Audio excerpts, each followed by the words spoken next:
श्री साईं जीवन माला प्रस्तुत करते हैं श्री साईं सच्चित अध्याय 29 कथा मेरे शिरडी के साईं नाथ की। ओम साईं राम। स्वागत है आपके अपने चैनल साईं जीवन माला पे। तो आज मैं आपको श्री साईं सच्चित के अध्याय 29 की पावन कथा आप लोगों को साईं बाबा को सुनाने जा रहा हूँ। आप लोग भी सुनेंगे मुझे पता है, पर यह कथा हम शिरडी के साईं बाबा को बाबा की द्वारिका माई में सुना रहे हैं। आप ध्यान से देखिए कि बाबा कितने एकाग्र होकर बैठे हुए हैं। देखिए ध्यान से, दिखा आपको? और बाबा देख रहे हैं, बाबा सामने पे भी बैठे हैं, बाबा की धुनी भी जल रही है। तो बाबा जब इतने प्यार से अपनी कथा को सुन रहे हैं तो आप लोग भी बाबा की इस पावन कथा को सुनिए और आप लोगों की जो भी परेशानी है आप बाबा को बताइए। और जितने भक्तों ने कमेंट किया है कि उन्होंने मेरे चैनल को सब्सक्राइब किया है, मैं उन लोगों का तहे दिल से साधुवाद देता हूँ। उन सभी भक्तों के लिए बाबा की द्वारका माई से प्रार्थना करता हूँ, बाबा उन सब के कष्टों को दूर करें, उनके ऊपर अपार कृपा बनाए रखें। आप सभी बाबा के इस महाग्रंथ का पाठ को बीच में बिल्कुल भी ना छोड़ें, इसे आखिरी तक देखें, क्योंकि जो भक्त इसे पूरा सुनता है शिरडी के साईं बाबा उसकी सारी मनोकामना पूर्ण करते हैं। और आप इसे अधिक से अधिक लोगों में शेयर करें ताकि सभी भक्त बाबा की लीलाओं का श्रवण कर अपने जीवन को कष्टों से मुक्त कर पाएँ। तो चलिए शुरुआत करते हैं अध्याय 29 साईं सच्चित के। मद्रासी भजनी मेला तेंदुलकर, पिता व पुत्र, डॉक्टर कैप्टन हाटी और वामन नार्वेकर आदि की कथाएं इस अध्याय में बताया गया है। मद्रासी भजनी मेला लगभग सन 1916 में एक मद्रासी भजन मंडली पवित्र काशी की तीर्थ यात्रा पर निकली। उस मंडली में एक पुरुष, बहुत ही प्यारी कथा है, सुनिएगा कि एक भजन मंडली को कैसे ईर्ष्या हो गई, लालच आ गया और उसकी महिला ने, उस ग्रुप की महिला ने बाबा को आकर्षित करने का सोचा। तो बाबा ने क्या किया यह पूरा इस कथा में बताया गया है। एक पुरुष, उनकी स्त्री, पुत्री और साली थी। अभाग्यवश उनके नाम यहाँ पर नहीं दिए जा रहे हैं। मार्ग में कहीं उनको सुनने में आया कि अहमदनगर के कोपर गांव तालुका के शिरडी ग्राम में श्री साईं बाबा नाम के एक महान संत रहते हैं जो बहुत दयालु और पहुँचे हुए हैं। वे उदार हृदय और अहेतु कृपा सिंधु है। वे प्रतिदिन अपने भक्तों को रुपया बांटा करते हैं। यदि कोई कलाकार वहां जाकर अपनी कला का प्रदर्शन करता है तो उसे भी पुरस्कार मिलता है। प्रतिदिन दक्षिणा में बाबा के पास बहुत रुपए इकट्ठे हो जाया करते थे।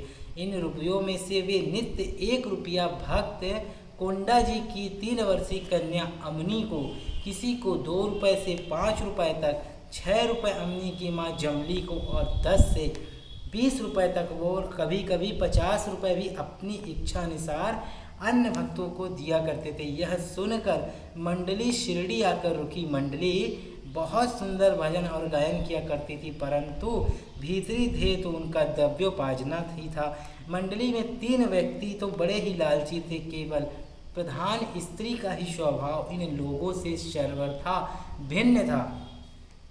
उसके हृदय में बाबा के प्रति श्रद्धा तथा आदर थी। एक बार जब दोपहर की आरती हो रही थी तभी उस स्त्री की भक्ति और विश्वास देखकर बाबा प्रसन्न हो गए। फिर क्या, बाबा ने उसे उसके इष्ट के रूप में दर्शन दिए और केवल उसे ही बाबा सीतानाथ के रूप में दिखाई पड़े, जबकि अन्य उपस्थित लोगों को सामान्य ही थे। अपने प्रिय इष्ट का दर्शन पाकर वे द्रवित हो गई तथा उसका कंठ रूंध गया और आंखों से आंसुओं की धारा बहने लगी तथा भी प्रेमरत हो ताली बजाने लगी। उसका इस प्रकार आनंदित देख लोगों को कौतूहल तो होने लगा, परंतु कारण का किसी को भी पता नहीं था। दोपहर के पश्चात उसने वह भेद अपने पति से प्रकट किया। बाबा के श्री राम स्वरूप में उसे कैसे दर्शन हुए इत्यादि उसने सब बताया। पति ने सोचा कि मेरी स्त्री बहुत भोली और भावुक है, अतः इसे राम का दर्शन होना एक मानसिक विकार के अतिरिक्त कुछ नहीं है। उसने ऐसा कहकर उसकी उपेक्षा कर दी कि कहीं यह भी संभव हो सकता है कि केवल तुम्हें ही बाबा राम के रूप में दिखे और अन्य लोगों को सदैव की भांति ही? स्त्री ने कोई प्रतिवाद ना किया, क्योंकि उसे राम के दर्शन जिस समय हुए थे वो वैसे ही अभी भी हो रहे थे। उसका मन शांत और स्थिर और संतृप्त हो चुका था। तो आश्चर्यजनक दर्शन इसी प्रकार दिन बीतते गए। एक दिन रात्रि में उसके पति को एक विचित्र स्वप्न आया कि उसने देखा कि एक बड़े शहर में पुलिस ने गिरफ्तार करके उसे रस्सी बांधकर उसे कारावास में डाल दिया है। तत्पश्चात ही उसने देखा कि बाबा शांत मुद्रा में सीकचों के बाहर उसके समीप खड़े हैं। उन्हें अपने समीप खड़े देखकर वह गिड़गिड़ा कर कहने लगा कि आपकी कीर्ति सुनकर ही मैं आपके श्री चरणों में आया हूँ। फिर आपके इतने निकट होते हुए भी मेरा ऊपर यह विपदा क्यों आई? तब वे बोले, तुम्हें अपने बुरे कर्मों का फल अवश्य ही भोगना चाहिए। वह पुनः बोला कि इस जीवन में मुझे अपने ऐसे कर्म की स्मृति नहीं है जिसके कारण मुझे ये दुर्दिन देखने को मिले। बाबा ने कहा, यदि इस जन्म में नहीं तो गत जन्म में अवश्य कोई बुरा कर्म किया होगा। तब वह कहने लगा कि मुझे तो अपने गत जन्म की भी कोई स्मृति नहीं है, परंतु यदि एक बार भी मान लूं कि कोई बुरा कर्म हो गया तो आपके यहाँ होते हुए भी उसे भस्म हो जाना चाहिए, जिस प्रकार सूखी घास अग्नि द्वारा शीघ्र भस्म हो जाती है। बाबा ने पूछा, क्या तुम्हारा सचमुच ऐसा ही दृढ़ विश्वास है? तो उसने कहा, हाँ। बाबा ने उससे अपनी आंख बंद करने को कहा और जब उसने आंखें बंद की तो उसे किसी भारी वस्तु के गिरने की आहट सुनाई दी। आंखें खोलने पर उसने अपने आप को कारावास जेल से मुक्त पाया और पुलिस वाला नीचे गिरा पड़ा है तथा उसके शरीर से रक्त बह रहा है। यह देखकर वह अत्यंत ही भयभीत हो उठा और वहाँ से बाबा की ओर देखने लगा। तब बाबा बोले कि बच्चों, अब तुम्हारी अच्छी तरह खबर ली जाएगी।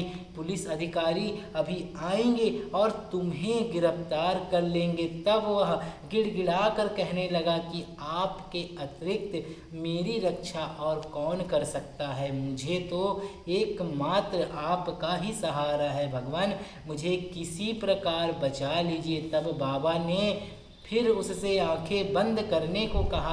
आंखें खोलने पर उसने देखा कि वह पूर्णतः मुक्त होकर संकचों के बाहर खड़ा है और बाबा भी उसके समीप ही खड़े हैं। तब वह बाबा के श्री चरणों पर गिर पड़ा। बाबा ने पूछा कि मुझे बताओ, तुम्हारे इस नमस्कार और पिछले नमस्कारों में किस प्रकार की भिन्नता है या नहीं? उसका उत्तर अच्छी तरह सोच समझ कर दो। तो वह बोला कि आकाश और पाताल में जो अंतर है वही अंतर मेरे पहले और इस नमस्कार में है। मेरे पूर्व नमस्कार तो केवल धन प्राप्ति की आशा ही था, परंतु यह नमस्कार मैंने आपको ईश्वर जानकर ही किया है। पहले मेरी धारणा ऐसी थी कि यवन होने के नाते आप हिंदुओं का धर्म भ्रष्ट कर रहे हैं। बाबा ने पूछा कि क्या तुम्हारा यवन पीरों में विश्वास नहीं? प्रत्युत्तर में उसने कहा कि जी नहीं। तब वे फिर पूछने लगे कि क्या तुम्हारे घर में एक पंजा नहीं? तब वे फिर पूछने लगे कि क्या तुम्हारे घर में एक पंजा नहीं? क्या तुम ताबूत की पूजा करते हो? तुम्हारे घर में अभी भी एक काड बीबी नामक देवी है जिसके सामने तुम विवाह तथा अन्य धार्मिक अवसरों पर कृपा की भी मांगा करते हो। अंत में जब उसने स्वीकार कर लिया तो बाबा बोले कि इससे अधिक अब तुम्हें क्या प्रमाण चाहिए? तब उनके मन में अपने गुरु श्री रामदास के दर्शन की इच्छा हुई। बाबा ने ज्यों ही उसे पीछे घूमने को कहा तो उसने देखा कि श्री रामदास स्वामी उसके सामने खड़े हैं और जैसे ही वह उनके चरणों पर गिरने को तत्पर हुए वे तुरंत ही अदृश्य हो गए। तब बाबा ने कहा कि आप तो, तब वह बाबा से कहने लगा कि आप तो वृद्ध प्रतीत होते हो, क्या आपको अपनी आयु विदित है? बाबा ने पूछा, तुम क्या कहते हो कि मैं बूढ़ा हूँ? थोड़ी देर मेरे साथ दौड़ कर तो देखो। ऐसा कहकर बाबा दौड़ने लगे और वह भी उनके पीछे पीछे दौड़ने लगा। दौड़ने से पैरों द्वारा जो धूल उड़ी उसमें बाबा लुप्त हो गए और तभी उसकी नींद खुल गई। जागृत होते ही वह गंभीरतापूर्वक इस स्वप्न पर विचार करने लगा। उसकी मानसिक प्रवृत्ति पूर्ण परिवर्तन हो गया और अब उसे बाबा की महानता विदित हो चुकी थी। उसकी लोभी तथा सांसारिक प्रवृत्ति लुप्त हो गई थी और हृदय में बाबा के चरणों के प्रति सच्ची भक्ति उमड़ पड़ी। वह तो एक स्वप्न मात्र ही था, परंतु उसमें जो प्रश्नोत्तर थे वे अधिक महत्वपूर्ण थे। तब दूसरे दिन जब सब लोग मस्जिद में आरती के निमित्त एकत्रित हुए, तब बाबा ने उसे प्रसाद में लगभग 2 रुपए की मिठाई और 2 रुपए नगद अपने पास से देकर आशीर्वाद दिया। उसे कुछ दिन और रोककर उन्होंने आशीष देते हुए कहा कि अल्लाह तुम्हें बहुत देगा और अब सब कुछ अच्छा ही करेगा।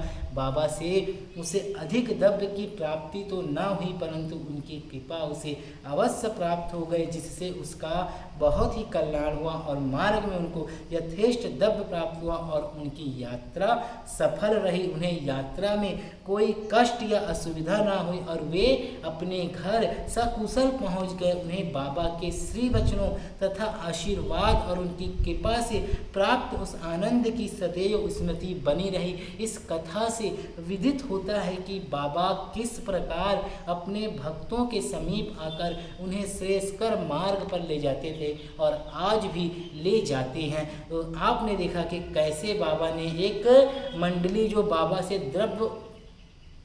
द्रव्य प्राप्ति के उद्देश्य से बाबा के पास आई थी, तो बाबा ने उसे कैसे स्वप्न के द्वारा उसे सदगति सही राह दिखाया और अपना भक्त बनाया। तो ऐसे थे शिरडी के साईं, जिसकी कथा पतित और पावन है। ओम जय साईनाथ, जय साईनाथ, आदि न अंत तुम्हारा, तुम्हें श्रद्धा नमन हमारा। श्री साई सच्चित अध्याय 29 की पावन कथा अभी जारी है। कल के अध्याय में हम इस अध्याय को संपूर्ण करेंगे। आगे की कथा है तेंदुलकर कुटुंब, कैप्टन हाटे और पवित्र रुपया। अगर आप सभी साईं जीवन माला के प्रिय दर्शक हैं तो सब्सक्राइब कर लीजिए, बेल आइकन को ऑन कर दीजिए और अधिक से अधिक लोगों में बाबा के इस कथा का प्रसार कीजिए ताकि आप भी पुण्य के भागी बन सके। और आप सभी मुझे मेरे channel Ram Gupta love page subscribe कीजिए और अधिक से अधिक लोगों में शेयर कीजिए ताकि मैं आप लोगों के लिए बाबा के समक्ष प्रार्थना कर सकूं। कहते हैं ना, भगवान से कुछ भी चीज़ बिना दक्षिणा दिए नहीं कराना चाहिए। तो मैं आप लोगों से दक्षिणा के रूप में सिर्फ इतना ही मांगता हूँ कि आप मेरे चैनल साईं जीवन वाला को सब्सक्राइब कीजिए। मैं आप लोगों के लिए बाबा से प्रार्थना करूँगा। निस्वार्थ भाव से बने रहें साईं जीवन वाला के साथ। तब तक जय साईं राम।